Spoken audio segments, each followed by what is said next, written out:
നമസ്കാരം. ഈ നിയമസഭാ തെരഞ്ഞെടുപ്പ് കാലത്ത് കേരളത്തിലെ ഏറ്റവും അധികം കോളിളക്കമുണ്ടാക്കിയ FCRA ഭേദഗതി നിയമം കേരളത്തിലെ BJP നേതാക്കൾ ഇടപെട്ട് ഒതുക്കി വച്ചിരുന്നു. എന്നാൽ അത് നടപ്പിലാക്കാനുള്ള നീക്കങ്ങളുമായി കേന്ദ്ര സർക്കാർ രംഗത്ത് വന്നു. ഭേദഗതി ചട്ടങ്ങളുടെ വിശദാംശങ്ങളൊക്കെ പുറത്തു വന്നിട്ടുണ്ട്. ഏറെ വൈകാതെ തന്നെ അന്ന് ഉയർന്നു കേട്ടതിനേക്കാൾ കർശനമായ നിയന്ത്രണങ്ങളോടെ പുതിയ നിയമ ഭേദഗതി കൊണ്ടുവരും എന്നുറപ്പായിട്ടുണ്ട്. ഇതിനെതിരെ കേരളത്തിലെ വിവിധ ക്രൈസ്തവ സഭകൾ രംഗത്ത് വന്നിട്ടുണ്ട്. വളരെ വിചിത്രമായ സംഗതി, ഏതെങ്കിലും ഒരു ഹിന്ദു മുസ്ലിം സംഘടനകൾ ഇതിനെതിരെ ഇതുവരെ രംഗത്ത് വന്നിട്ടില്ല എന്നതാണ്. സ്വാഭാവികമായും ഇത് ചർച്ചയാകുമ്പോൾ ഈ ഭേദഗതിയെ അനുകൂലിക്കുന്നവർ ചോദിക്കുന്ന ഏറ്റവും പ്രസക്തമായ ചോദ്യവും എന്തുകൊണ്ടാണ് ക്രൈസ്തവർക്ക് മാത്രം ഇത്ര അസ്വസ്ഥത, ഹിന്ദുവിനോ മുസൽമാനോ അസ്വസ്ഥതയില്ല? ഈ നിയമ ഭേദഗതി ഇന്ത്യയിലെ എല്ലാ സന്നദ്ധ സംഘടനകൾക്കും ബാധകമാണ്. പൗരത്വ ഭേദഗതി നിയമത്തിൽ നിന്നും വ്യത്യസ്തമായി ഹിന്ദുവിനും ക്രിസ്ത്യാനിക്കും മുസൽമാനും സിഖുകാരനും പാഴ്സിക്കുമൊക്കെ ബാധകമായ പൊതു നിയമമാണ്. പിന്നെ എന്തുകൊണ്ടാണ് ക്രൈസ്തവർ മാത്രം ഇത്രയധികം ബഹളം വയ്ക്കുന്നത്? ഈ ചോദ്യത്തിന് തൃപ്തികരമായ മറുപടി നൽകാതെ ഇതിനോട് പ്രതികരിക്കുന്നവരുടെ വിശ്വാസ്യത ചോദ്യം ചെയ്യപ്പെടും. FCRA ഭേദഗതി നിയമത്തെക്കുറിച്ച് വിശദമായി പഠിച്ചിട്ടല്ല ഞാൻ ഈ വീഡിയോ ചെയ്യുന്നത്. അത് പിന്നീട് ഒരു ദിവസം സമയമെടുത്ത് പഠിച്ച് പ്രേക്ഷകരുടെ മുമ്പിൽ അവതരിപ്പിക്കാം. എന്നാൽ ഇപ്പോൾ ഉയർന്നു വരുന്ന വിവാദങ്ങളുടെ പശ്ചാത്തലത്തിൽ ചില ചോദ്യങ്ങൾ ചോദിക്കാതിരിക്കാൻ നിവർത്തിയില്ല. തീർച്ചയായും ഒരു വ്യക്തിയുടെ ഭരണഘടനാപരമായ ഏറ്റവും പ്രധാനപ്പെട്ട മൗലികാവകാശമായ അഭിപ്രായ സ്വാതന്ത്ര്യത്തെ ഹനിക്കുന്ന തരത്തിൽ ഇതിൽ വകുപ്പുകളുണ്ട് എന്നത് ആശങ്കാജനകമാണ്. ഒരു വ്യക്തി ഏതെങ്കിലും ഒരു സന്നദ്ധ സംഘടനയുടെ ഭാഗമായിരിക്കുന്നു എന്നതുകൊണ്ട് മാത്രം അയാൾ രാഷ്ട്രീയം പറയരുതേ, അയാൾ ലേഖനം എഴുതരുതേ, അയാൾ ചാനലുകൾ നടത്തരുതേ, സോഷ്യൽ മീഡിയ അക്കൗണ്ടിൽ ഇടപെടരുതേ എന്നൊക്കെ പറയുന്ന പരിഷ്കാരം ഇതിലുണ്ട് എന്ന വിമർശനം ഉയരുമ്പോൾ അങ്ങനെയുണ്ടെങ്കിൽ അത് അനുചിതം തന്നെയാണ്. ഉദാഹരണത്തിന്, ഞാൻ നിരന്തരം രാഷ്ട്രീയ അഭിപ്രായം നിർഭയം പറയുന്ന ഒരു വ്യക്തിയാണ്. എനിക്ക് ഒരു സന്നദ്ധ സംഘടനയുടെയും ഭാഗമാവാൻ പുതിയ നിയമപരിഷ്കാരം മൂലം സാധിക്കാതെ വരും. ഈ സമൂഹത്തിന് എന്തെങ്കിലും കാര്യം ചെയ്യാൻ ഒരു സന്നദ്ധ സംഘടനയിൽ അംഗത്വമെടുക്കാൻ ഞാൻ തീരുമാനിച്ചാൽ ആ സന്നദ്ധ സംഘടനയ്ക്ക് FCRA രജിസ്ട്രേഷൻ ഇല്ലാതാകുന്ന സാഹചര്യം ഗുണകരമല്ല.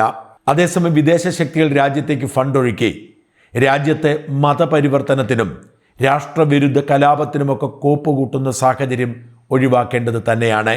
ഈ അടുത്ത കാലത്ത് കുറേയധികം ആളുകൾ ഇവിടെത്തി അവരുടെ ക്രെഡിറ്റ് കാർഡ് വഴി പണം പിൻവലിച്ച് ഇവിടെ വിതരണം ചെയ്തു എന്നൊരു വാർത്ത പുറത്തു വന്നിരുന്നു. അതിൻ്റെ പേരിൽ അറസ്റ്റ് ചെയ്യപ്പെട്ടവരൊക്കെ ക്രൈസ്തവ നാമധാരികളായിരുന്നു. അവർ മാവോയിസ്റ്റ് സംഘടനകൾക്ക് പണം കൊടുത്തു എന്നായിരുന്നു റിപ്പോർട്ട്. ഇത്തരം ആശങ്കകൾ പരിഹരിക്കാൻ രാജ്യം നിയമം നിർമ്മിക്കുന്നതിനെ ഒരു രാജ്യസ്നേഹിക്ക് എങ്ങനെ എതിർക്കാൻ കഴിയും? FCRAയെക്കുറിച്ച് വിശദമായ ഒരു റിപ്പോർട്ട് പിന്നീട് ഞാൻ നൽകുന്നതാണ്. ഇപ്പോൾ തൽക്കാലം ജിതിൻ K ജേക്കബ് എഴുതിയ 2 പോസ്റ്റുകൾ വായിച്ച് കളിപ്പിക്കാം. ഈ പോസ്റ്റുകൾ വായിച്ചതുകൊണ്ട് മാത്രമാണ് ഇങ്ങനൊരു വീഡിയോ ചെയ്യാൻ തീരുമാനിച്ചത്. ഈ പോസ്റ്റുകളിലെ അഭിപ്രായം ചർച്ചയ്ക്ക് വേണ്ടി ഇടുന്നതാണ്, മുഴുവനും എൻ്റെ അഭിപ്രായമല്ല. ജിതിൻ ഇന്നലെ രാത്രിയിൽ ഇങ്ങനെ എഴുതി: വിദേശ പണം സ്വീകരിക്കുന്ന NGOകൾക്ക് ഏതെല്ലാം മേഖലകളിൽ ആ പണം വിനിയോഗിക്കാം എന്നത് കേന്ദ്ര സർക്കാർ പുറത്തിറക്കിയ പുതിയ വ്യവസ്ഥകളിൽ കൃത്യമായി പറയുന്നുണ്ട്. ചുരുക്കി പറയാം, 1, മതപരമായ പ്രവർത്തനങ്ങൾ, ക്ഷേത്രങ്ങൾ, മോസ്കുകൾ, പള്ളികൾ, ഗുരുദ്വാരകൾ തുടങ്ങിയ ആരാധനാലയങ്ങളുടെ നിർമ്മാണം, വിശുദ്ധ ലിഖിതങ്ങളുടെ സംരക്ഷണം, അച്ചടി, പരിഭാഷ, ഡിജിറ്റലൈസേഷൻ, മതവിദ്യാഭ്യാസ പരിപാടികൾ, ധാർമ്മിക ഉപദേശങ്ങൾ, സത്സംഗങ്ങൾ, പ്രഭാഷണങ്ങൾ, ധ്യാനം എന്നിവ സംഘടിപ്പിക്കാൻ, ഭക്തി സംഗീത പ്രോത്സാഹനം, മതസൗഹാർദ്ദ സംഭാഷണങ്ങളും സമാധാനം ഉറപ്പാക്കാനുള്ള പരിപാടികളും, മതപരമായ പ്രസിദ്ധീകരണങ്ങൾ, പത്രമാസികകൾ, ഗവേഷണം എന്നിവ, മതപരമായ പുസ്തകശേഖരം, മ്യൂസിയം എന്നിവ ഒരുക്കൽ, വിശ്വാസത്തിൽ അധിഷ്ഠിതമായ കൗൺസിലിംഗ്, ലഹരിമുക്ത കേന്ദ്രങ്ങൾ. ഇതാണ് മതപരം. 2, സാമ്പത്തിക പ്രവർത്തനങ്ങൾ, മൈക്രോ ഫിനാൻസ്, സ്വയം സഹായ സംഘങ്ങൾ എന്നിവയുടെ നടത്തിപ്പ്, തൊഴിലധിഷ്ഠിത ഹ്രസ്വകാല നൈപുണ്യ പരിശീലനങ്ങൾ, ലാഭേച്ഛയില്ലാത്ത സൂക്ഷ്മ ചെറുകിട സംരംഭങ്ങൾക്ക് പിന്തുണ, വനിതാ സംരംഭകത്വ പ്രോത്സാഹനം. 3, വിദ്യാഭ്യാസ പ്രവർത്തനങ്ങൾ, സ്കൂളുകൾ, കോളേജുകൾ, സർവകലാശാലകൾ, ഹോസ്റ്റലുകൾ, ലൈബ്രറികൾ എന്നിവയുടെ നടത്തിപ്പ്, പിന്നോക്ക വിദ്യാർത്ഥികൾക്ക് സ്കോളർഷിപ്പുകളും സാമ്പത്തിക സഹായങ്ങളും നൽകുന്നത്, പെൺകുട്ടികളുടെ വിദ്യാഭ്യാസത്തിനുള്ള പ്രത്യേക പദ്ധതികൾ, കുടിയേറ്റ ഗോത്ര വിഭാഗങ്ങളിലെ കുട്ടികൾക്കുള്ള വിദ്യാഭ്യാസ പദ്ധതികൾ.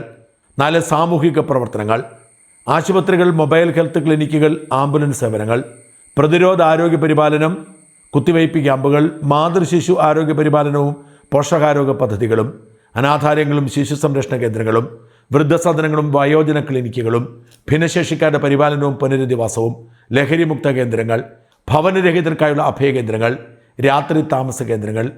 വിദേശ ഫണ്ട് വാങ്ങുന്ന സംഘടനകൾ അനുവദനീയമായ 105 പ്രവർത്തകരുടെ പട്ടിക ചുരുക്കിയ രൂപമാണിത്. അതായത് നിസ്വാർത്ഥ സേവനം നടത്തി ഇന്ത്യയിലെ ജനങ്ങൾക്ക് വിദ്യാഭ്യാസവും ആരോഗ്യവും ഉറപ്പാക്കുന്ന NGOകൾക്ക് തുടർന്നും വിദേശ ഫണ്ട് വാങ്ങി അത് തുടരാം.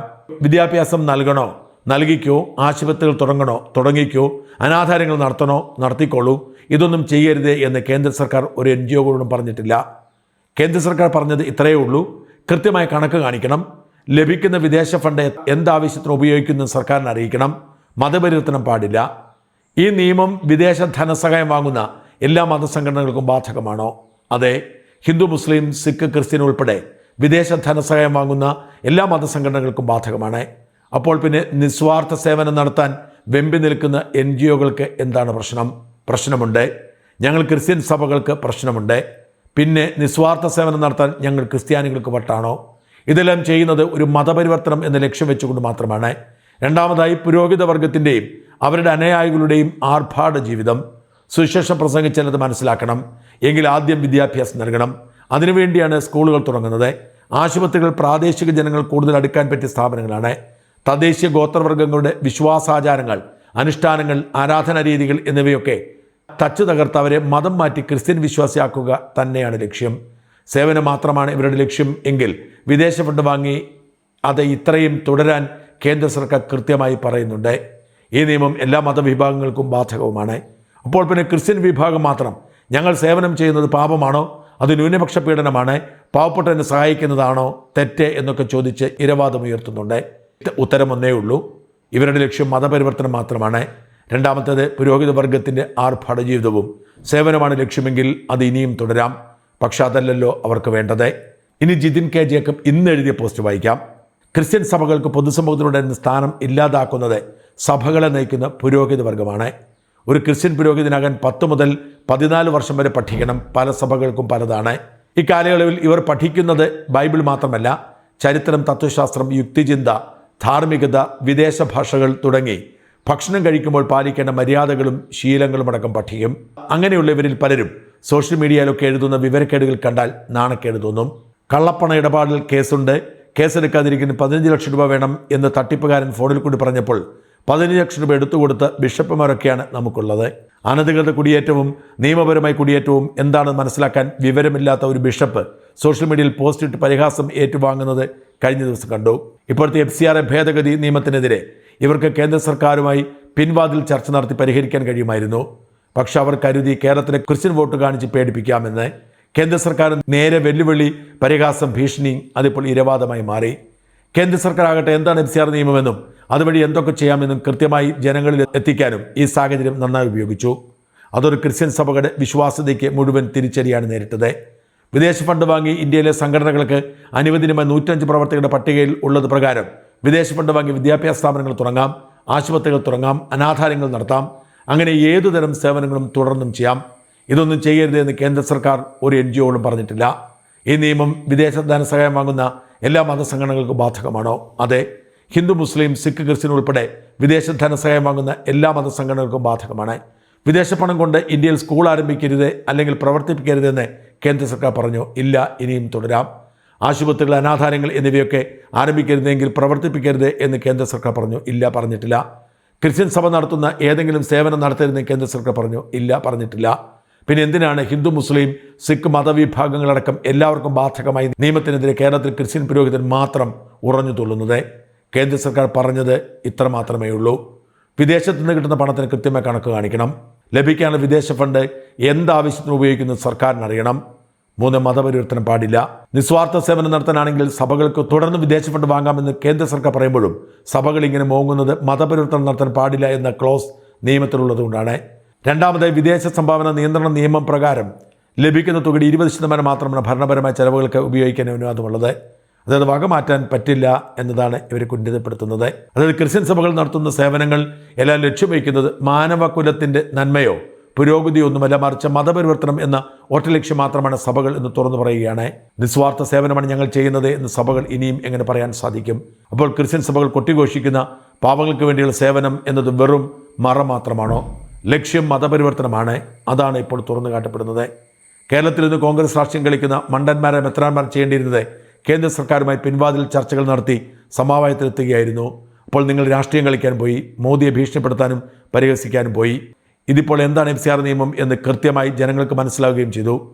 ക്രിസ്ത്യൻ സഭകളുടെ സേവനം മതപരിവർത്തനത്തിന് വേണ്ടിയുള്ള ഒരു മറ മാത്രമാണ് എന്ന് ക്രിസ്ത്യൻ സഭകളെ കൊണ്ട് തന്നെ തുറന്നു കാട്ടുകയും ചെയ്തു. ആളറിഞ്ഞു വെല്ലുവിളിക്കണം. കേരളത്തിൽ പോലും BJPക്ക് അതിന് 30 ലക്ഷം വോട്ടുകളുണ്ട് എന്നോർക്കണം. നിങ്ങളെ കൊണ്ടുവന്നും കൂട്ടിയാൽ കൂടില്ല പിതാക്കന്മാരെ. നിങ്ങൾ ഇത്രയും വിഡ്ഢികളായി പോയോ? അല്പസ്വല്പം ദീർഘവീക്ഷണമില്ലേ നിങ്ങൾക്ക്? ഞങ്ങൾ നടത്തുന്ന നിസ്വാർത്ഥ സേവനങ്ങൾ എന്ന് സ്ഥിരം ക്ലീഷേ ഇനി പറയുമ്പോൾ പൊതുസമൂഹം ക്രിസ്ത്യൻ സമൂഹത്തെ നോക്കി പരിഹസിക്കും. സഭാ നേതൃത്വത്തിന് വിവരം വയ്ക്കാനാണ് ക്രിസ്തുമത വിശ്വാസികൾ പ്രാർത്ഥിക്കേണ്ടത്.